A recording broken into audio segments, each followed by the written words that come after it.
నిరీక్షణ prayer house మరియు centre సంఘముల తరపున కనికర సంపన్నుడైన యేసుక్రీస్తు నామములు మీ అందరికీ నా శుభములు. ఈ దినపు దేవుని మాట 18వ సంకీర్తన 25వ చరణం.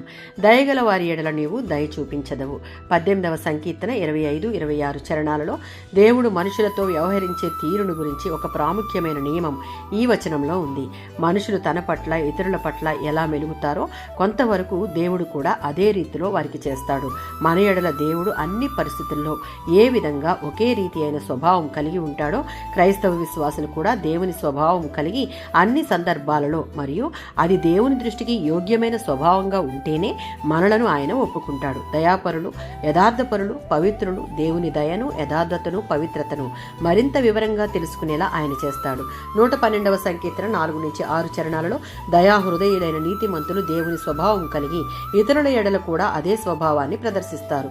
వారు దేవుని దృష్టికి యథార్థమైన హృదయం కలవారు. వారికి దేవుడు చీకటిలో కూడా త్రోవ చూపిస్తాడు. ఆయన కరుణా కటాక్షాలు నిత్యము వారిపై నిలిపి ఉంచుతాడు. మత్తయి సువార్త 5వ అధ్యాయం 7వ వచనం. పాపం వల్ల కానీ దుఃఖం వల్ల కానీ బాధలో ఉన్న వారి పట్ల ఎవరు దయా జాలి కలిగి ఉంటారో వారే కనికరం గలవారు. అలా బాధపడే వారిని యేసుక్రీస్తు ద్వారా దేవుని కృపకు ఆయన సహాయానికి తీసుకుని వచ్చి వారిని తగ్గించాలని కనికరం గలవారు మనపూర్వకంగా కోరుకుంటారు. ఇతరులకు కనికరం చూపడం ద్వారా మనం కూడా దేవుని యొక్క దయను కనికరమును పొందుటకు అర్హతను సాధిస్తాం. 62వ సంకీర్తన 12వ చరణం. క్రైస్తవ జీవితంలో గుర్తుంచుకోవలసిన ముఖ్య విషయం మనుషులందరికీ వాని వాని క్రియలు చొప్పున ప్రతిఫలమిచ్చుటకు ఆయన సిద్ధంగా ఉన్నాడు.